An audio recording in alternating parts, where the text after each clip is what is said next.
So first example which I am considering is Turing machine for AN, BN, CN. Now, as far as A and B and Cn is concerned, basically it means that we should the number of A should be equal to number of B should be equal to number of C. Say for example, I have a machine which is drawn on the left side, and on the tape I have A2, B2, C2. Now what I'll do, the logic which will remain in this machine is that initially whenever I find a small a, I'll convert it into a capital A and I'll move towards right. Then I'll again try to find if there is a small b, I'll convert it into capital B. Then I'll try to find if there is a small c, I'll convert it into capital C. So in first go, what I am doing, I am converting all first small a into capital A, first small b into capital B, and first small c into capital C. That means I am drawing A1, B1, C1. So if I draw the machine, this is the machine on the left side. How it will move? Initially when I find first small a, I'll convert it into capital A and I'll move right. Now I'm in state Q1. If I get another small a, I will not change it. So my next move will be small a, right. The moment I come across first small b, I'll convert it into capital B and I will move right. Now I come across small b, I'll move ahead and I'll try to find first small c, because I have already converted first small a into capital A, first small b into capital B, and now I'll try to find first small c. The moment I come across first small c, I'll convert it into capital C and then I'll start scanning the machine again back. Why? Because my number of A, B, C are 1 right now. Now I will try to find if there is any small a left out. If it is, then there should be one small b and one small c also. So I find small b, I move towards left. I find capital B, I move towards left. I find small a, I move towards left. What is the end marker? Where will I shift the direction? The moment I get first capital A. Why? Because I've already converted this small a into capital A. So this is the point beyond which I will not get anything. So now I convert this small capital A. I don't convert this capital A into capital A because it is already there. So no change, A and move towards right. I come across first small a. The moment I come across first small a, I'll convert it into capital A. I'll move right. I find capital B, no change. Now since I have converted one small a into capital A, I need one small b and one small c in order to maintain number of a is equal to number of b is equal to number of c. So the moment I come across small b, I'll convert that into capital B and I'll move towards right and I'll try to search for small c. I come across capital C, I'll move right. I come across small c. So that means now number of a is 2, number of b is 2, number of c is 2. I'll again start scanning the entire tape and move towards the left until unless I get a capital A. I come across capital C, move left, capital B, move left, capital B, move left, capital A. The moment I come across capital A, I'll move right. Now I have either it should be small a or I have already completed reading of all the elements on the tape and I have completed my tape read. So what I should get on this side? Capital B. Again, I'll try to find delta. Why delta? Maybe there is some B still left out. Maybe there is some small c which is still left out. So I keep on moving towards right until unless I get delta. The moment I get delta, I am clear that I don't have any small letter left on the tape. And since I have converted all capital A, small a into capital A, or small b into capital B, or small c into capital C, and they were equal, that means my machine is through. So this is how I draw the machine for AN, BN, CN. This is machine. Please remember this is machine for n greater than equal to 1. Now I come to second machine. After going through this machine, just tell me whether this will take odd palindrome or not, or only even palindromes. Palindrome means WWR, whatever you have on one side, same is on another side. Now the W part in this particular machine is AAB, reverse part is BAA. This is a palindrome. Is this clear? Am I audible?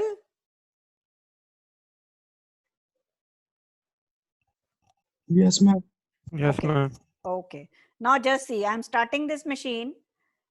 Whenever I talk about palindrome, W can start from A or it can start from B.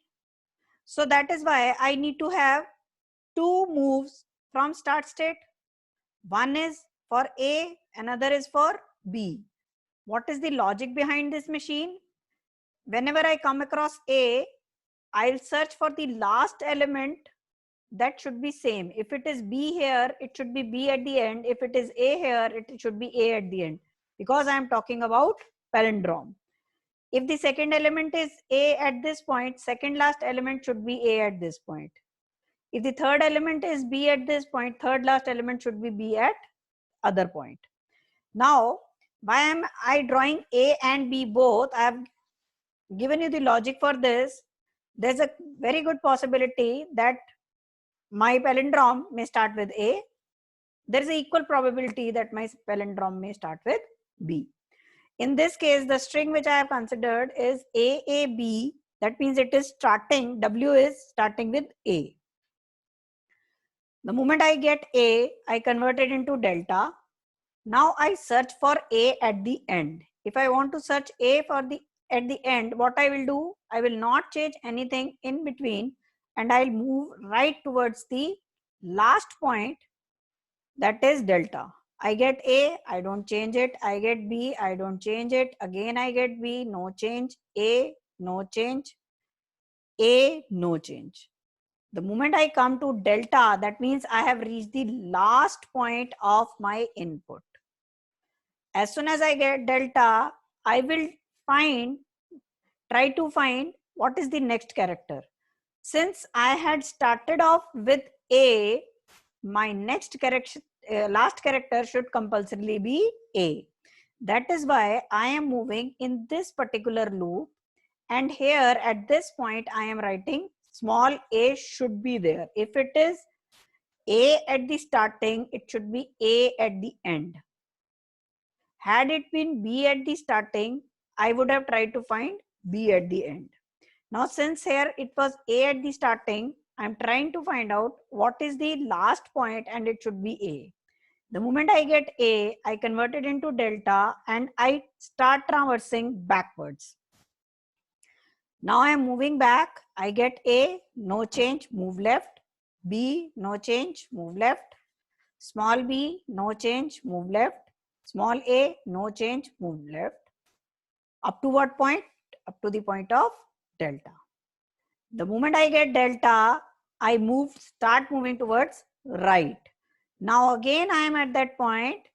If I get A, I'll move upwards. If I get B, I'll move downwards.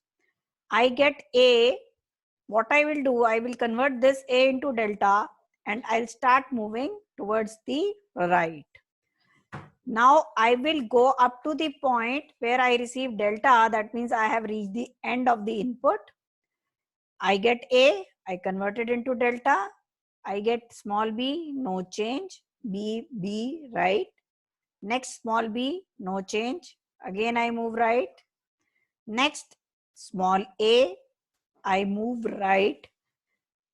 Because I don't know whether this is end of the tape or not. The moment I come to end of the input, that means a blank or a delta is received, I move one step left.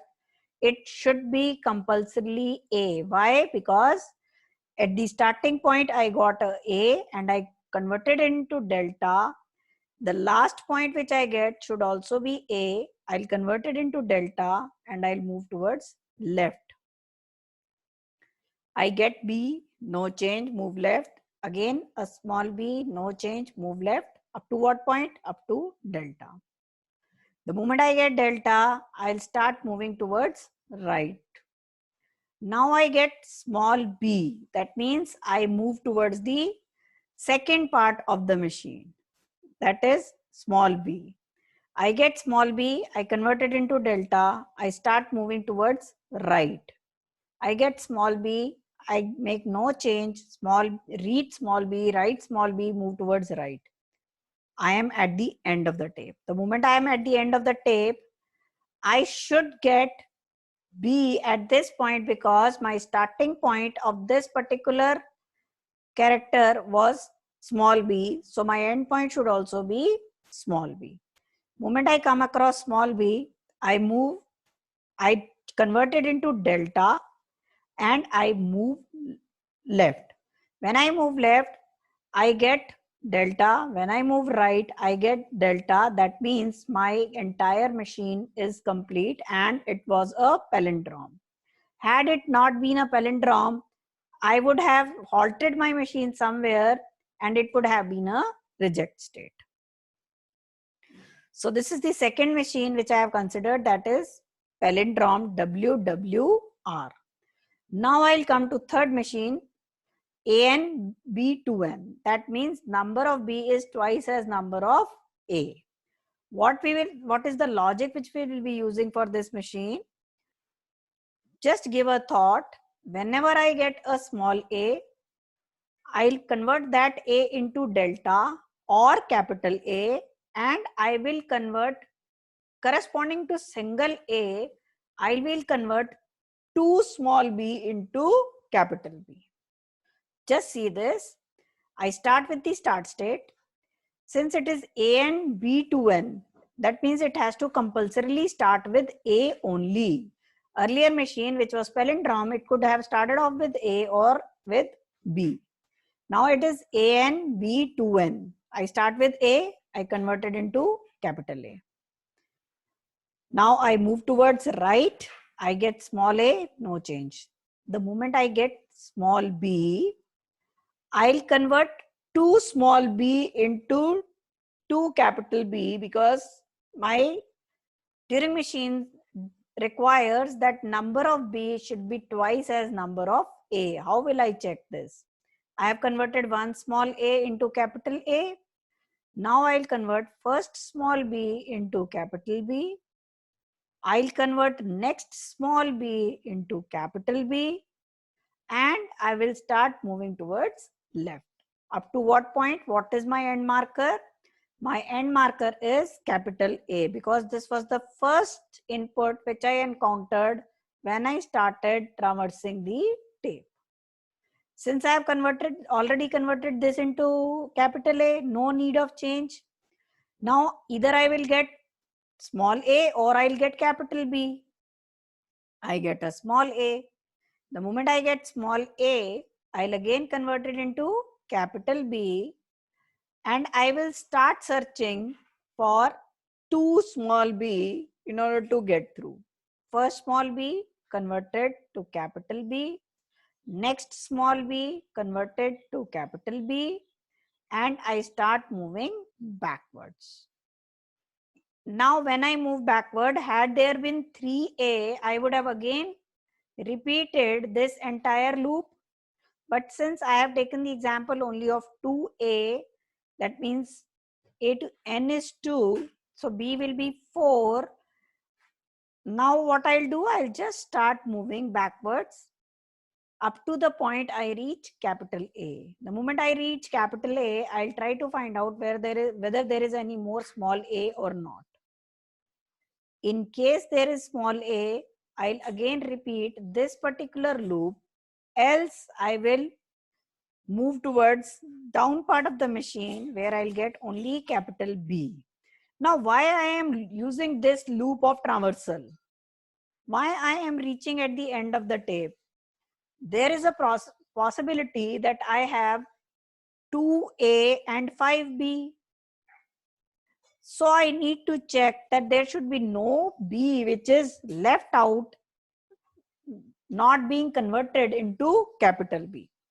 So I move on towards the right side, checking that every small b has been converted into capital B.